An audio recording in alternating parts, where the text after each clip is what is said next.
The views, thoughts, and opinions expressed by hosts and guests on this podcast are their own and do not represent the views, thoughts, and opinions of UCLA Athletics or UCLA Gymnastics.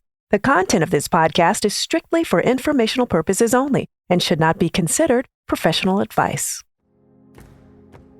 Just understanding that we go through phases in life and showing that so that other people understand that they're not alone. I feel like that's a good way to, at the very least, inspire people or help them feel less alone. I think my biggest thing is trying to show people that they're not alone. Because there was some point in my life where I felt like I was. So yeah. Welcome to the Bruins on Deck edition of the Resilience to Brilliance podcast, where you'll be inspired by riveting behind-the-scenes stories from current members of UCLA Gymnastics. I'm your host, Kim Hamilton Anthony. Here we go. Frida Esparza was a two-time world championship competitor for Mexico. A senior at UCLA, she brings a strong contribution on her favorite event, the uneven bars. Watching her swing is truly a sight to behold. She has this flow that is so smooth and it looks so effortless. She is really a beautiful athlete to watch.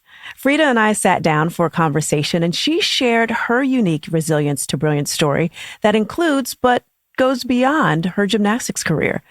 She also revealed how her personal experiences may actually end up playing a significant role in the choice of her future career.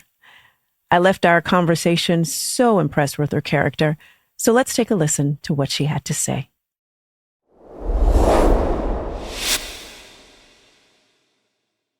Hey, Frida. Welcome to Resilience to Brilliance. How are you today? Hi, I'm good. Thanks for having me. Oh, my goodness. I'm so glad you're here. Now, I hear that you are a Marvel fan, big time.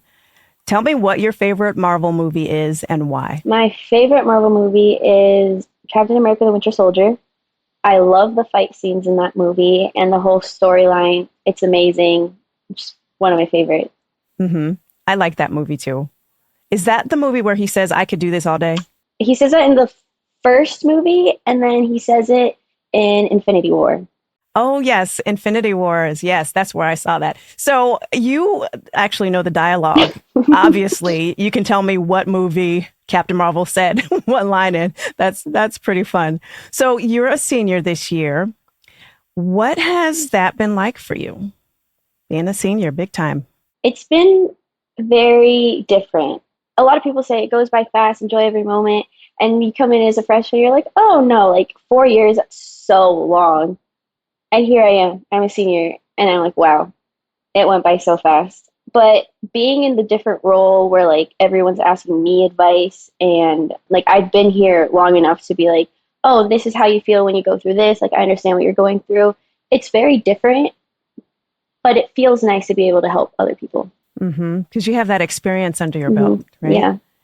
Now, is it true that at one point you didn't think you would go to college at all? Oh, yeah.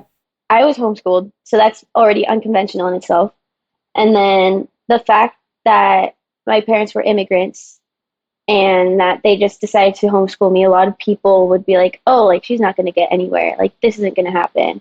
So that kind of stuck with me a bit. And then I remember I was taking some sort of class in high school and it was giving like statistics of like how likely Hispanic kids were going to like go to college or like community college or like drop out of high school, and just like reading all the stats, I was like, oh, there's no way. At the time, I was like, community college at best, and then we'll see where I go from there. But my mom was like, no, the statistics are not, they're there, but you're here for a reason. You can break that cycle. You can inspire other kids to not look at that. So then I was like, okay, I'll start looking into college. And then I ended up here. And I'm, to this day, Yes. I am still surprised, but I'm very proud. Really? Yeah. Way to go, mama, for not allowing you to define yourself by the statistics that you saw. Yeah, I was more worried about the money than she was. I was like, but what if I don't get a scholarship? Like, I was like, look at how good all those girls are. At the time, I was not up to the same level as UCLA gymnasts. And my mom goes, we'll figure it out. We always figure it out. So don't worry about that right now. And I was like, but no, you're going to have to be doing this and that. She's like, no, that's not for you to worry about. She's like, we're going to figure this out. You're going to be fine. And you are, right? You made it. So you grew up in the Bay Area, but you've had an opportunity to compete on the Mexican national team. What's the story behind that? How did that happen? It was actually my coach's idea to represent Mexico because she was like, both of your parents are citizens. You can get citizenship. You speak Spanish. You're very much in tune with the culture. So she was open to doing it because she didn't think I would be that much of an outsider and she wouldn't be like pushing someone that shouldn't be there. I'm very grateful that she did that. She reached out and did everything. And then she just goes, oh yeah, by the way, I did this. And I was like, excuse me? Nice. It was very interesting. I went into that blind. I had no idea what was going to happen. We went there. The culture in gymnastics is much different than here. How so? So in the US, they have like compulsory and then optionals, and that's the JO route. And then if you want to, you go elite. In Mexico, it just goes straight from like their lowest level, and then their highest levels are 9s and 10s. 9s are usually like the junior elites if like they pick some girls out of there, and the 10s are like the senior elites. So yeah, that was very different. I thought that was like really nice. Mm-hmm. It gives everyone an opportunity to go for it, even if that's not their goal. Also, just everything's different. I really don't know how to explain it, but everything was very different. They don't have as many gymnasts, so they really took care of the ones that they had. The overall culture was more enjoyable for me. And I think it could have also been the fact that I was more in tune with like the Mexican culture overall and the way it related to sports rather than the way it was here in the US. Very grateful for that. What are some ways that the Mexican culture and sports differ than the US? Are you able to, I know you were talking about it being difficult to explain, but is there any single thing that stands out that made a difference for you? The biggest thing that stood out for me was that most of these girls, that's how they make their living. So it's very important to them. I see. Obviously, they also don't have as much attention as like the US national team gets. Me personally, I love it when like other countries get recognition and everything because this sport is like always very dominated by like 2 or 3 countries at a time. Yes. And then like you don't really hear about anyone else. So then if you're in one of those like countries, it just really feels like, from my perspective when I was in Mexico, it seemed like you really had to enjoy it to be there. Because if like you're going to be doing that for a living, like you can't not want to do it. What I'm hearing you say, and you can correct me if I'm wrong, I'm hearing you say the level of passion, there are different motivators with the team in Mexico than perhaps in the US. Another thing I just realized is here in the US, there's already so many big names. People that are in it, I feel like they're trying to be the next this person, or like they always have big shoes to fill. And in Mexico, the history of gymnastics isn't as big as it is here. So it's almost like any person that goes in can make a name for themselves. Like they have a higher chance of doing that. And it's not only for themselves. I feel like there's a stronger connection to the nation than there is here. And it was like just seeing the difference. I was like, I don't know how to explain it, but it just made me feel really good to be there. So you did get to compete representing Mexico in the World Championships in 2018 and 2019, correct? Okay. Now you're at UCLA. So what does it mean to you to represent your culture, not only at UCLA, but around the world? I still can't believe it. I remember after my first Worlds, I was getting a bunch of DMs from people saying that they were so happy to see me like embracing my culture and just representing Mexico in like such a big way. And it made me feel really good because I knew I was inspiring younger girls. And even before I made it to my first Worlds, I was at like a national championships. We were all warming up floor, and it was like different levels at the same time. This tiny little girl finishes a pass, runs up to me and goes, "I admire you so much." Sprints to the other corner to do another pass, and I was Oh frozen. my. And I just look at my coach and she goes, "Are you okay?" And I was like, I think I'm gonna cry. Yes. That meant so much to me because when I was younger, I didn't have any like Mexican gymnasts to look up to. And by the time I started actually, like the 2016 Olympics was the one where I saw Alexa Moreno competing out there.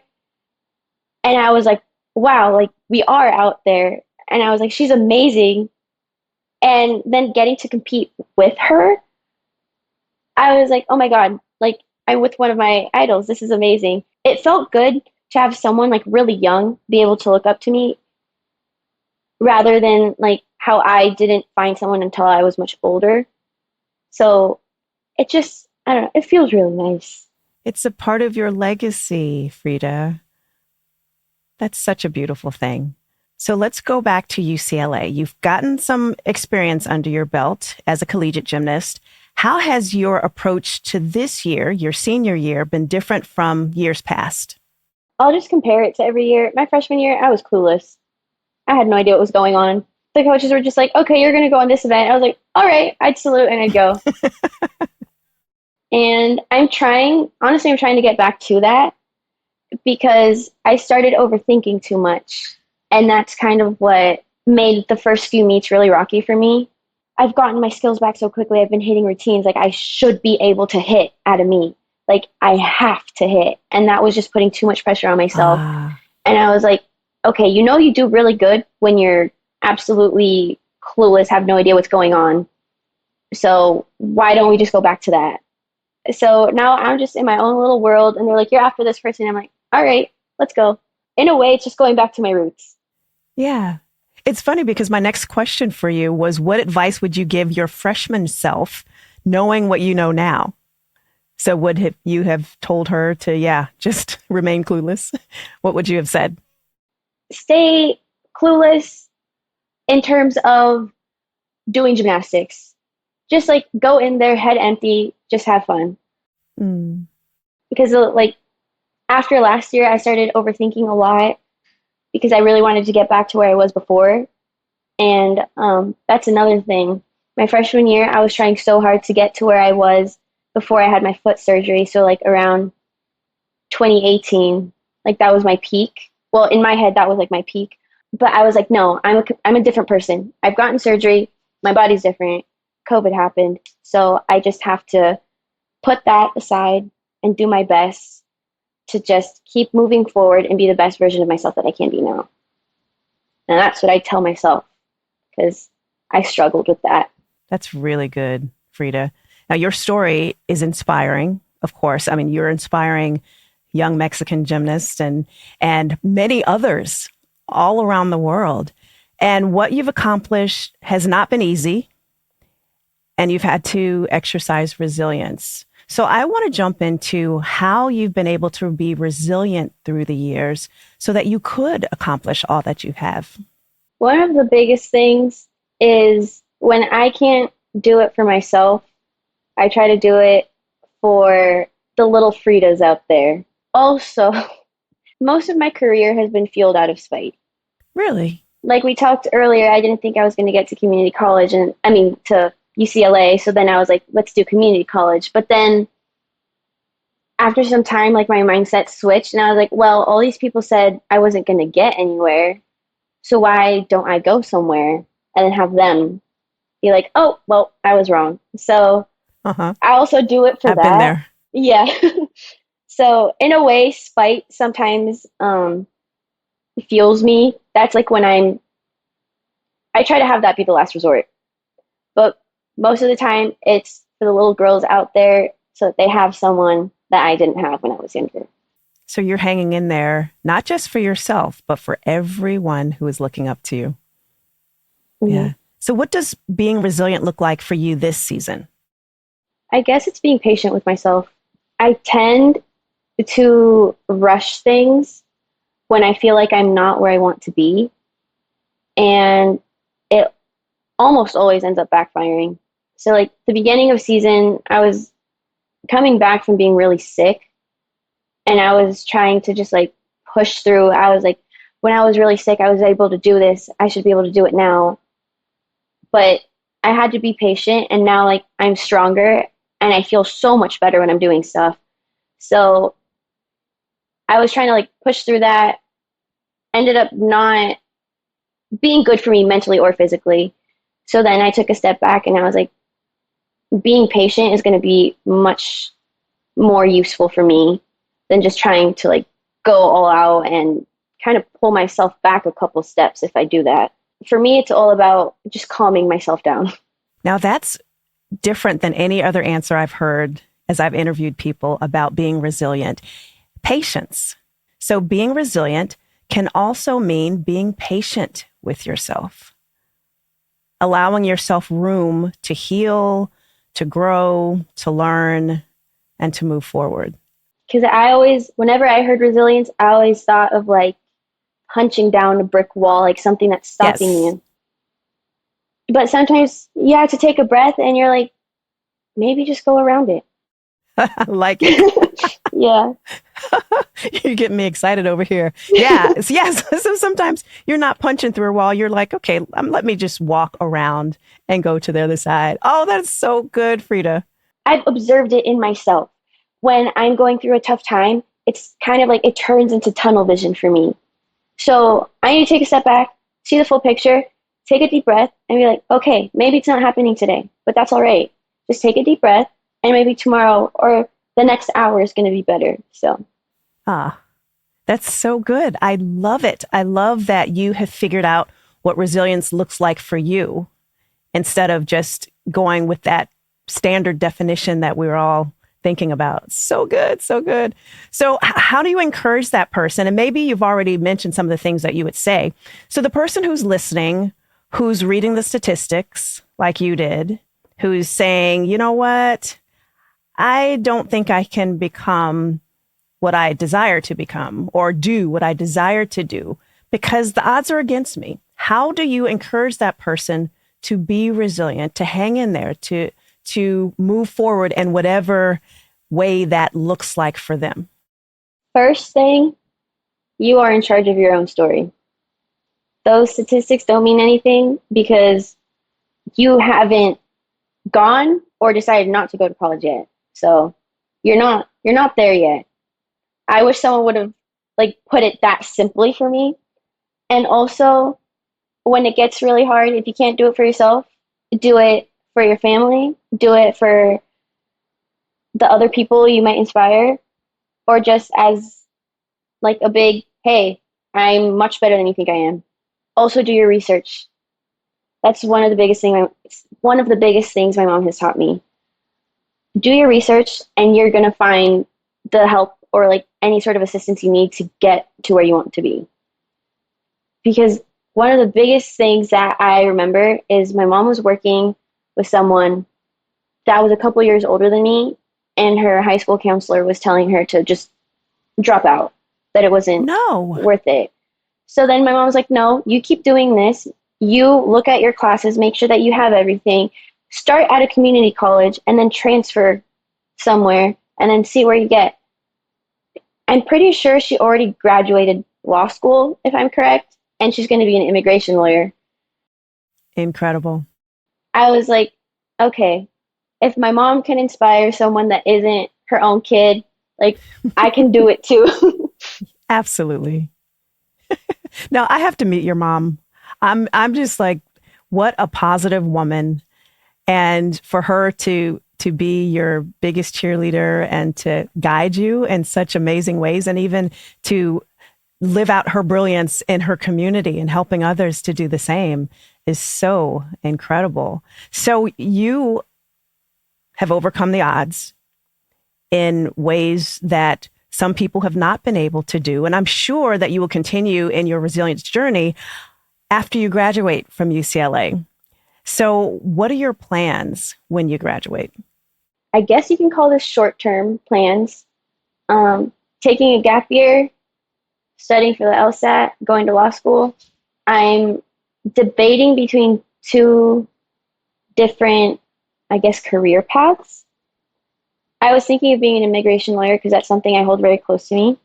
I've seen a lot of, like, in my community, there's a lot of people that I personally know that have been through some sort of immigration experience that was either good or bad. But also, I've had a lot of people tell me that I'd be a good politician. In a way, I'm like, that is a way where I can help people because that's ultimately something I want to do, be able to help people or inspire them. And personally, the politicians I don't hate or that seem like more decent than others, I've noticed that they have gone to law school. So even if I like don't become a lawyer or anything, I know that's going to like give me the tools that I need to go in that direction. It's still not something that I'm like 100% sold on because that just seems like so much responsibility, and just personally don't know if I can handle all like the hate you get from people. So just take it day by day and see where it goes. Well, what do you think people see in you that makes them say, hey, you should think about politics? I think I'm very passionate when it comes to certain things.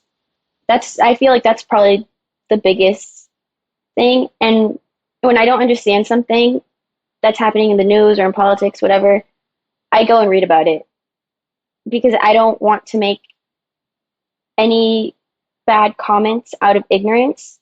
Or if I do, I'm like, oh, my bad. Let me go check and see where the misinformation was coming from. And then just to like correct myself. And in general, it's just seeing things that have happened, living through certain experiences. It's just, I think that's where the passion comes from. And that's what my friends see. So. Oh, I can see it as well, because what you just described is if you were to move into politics, you would be the type of person who, first of all, you care, you see injustices, you see ways that you can help the community, but then you want to make sure that you're informed. It sounds like you're a person who's not out to just be right, but you want to be informed. You want to know what you're talking about and what you're putting out there, which honestly seems rare these days. And I can totally see why you would be a wonderful leader in that position. Frida, I am just excited for you. Thank you. Whatever path you choose, you are going to excel in extraordinary ways. I have no doubt in my mind. Just your character alone, just us sitting here chatting today, I strongly feel that. So I'm excited for your future. Thank you. Now I have one more question for you before we close out, and that is, what does living in Brilliance Mode look like for you?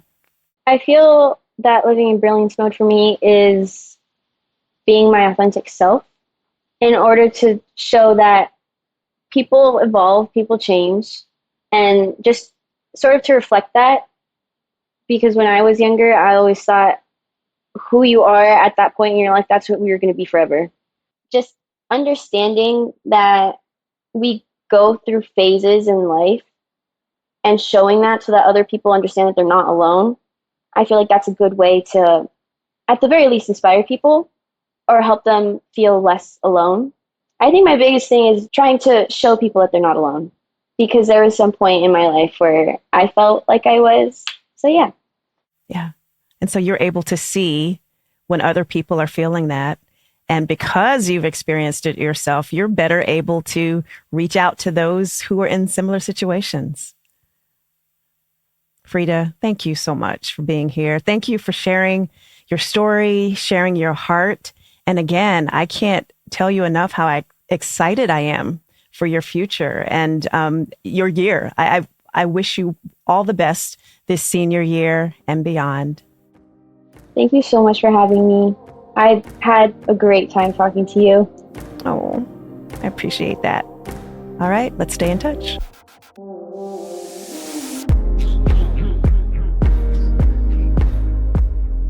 Thanks for listening.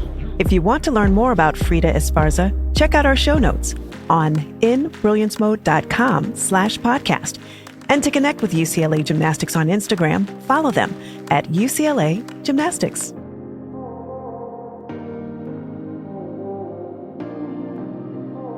Any use of this podcast without the express written consent of Brilliance Mode, LLC is prohibited.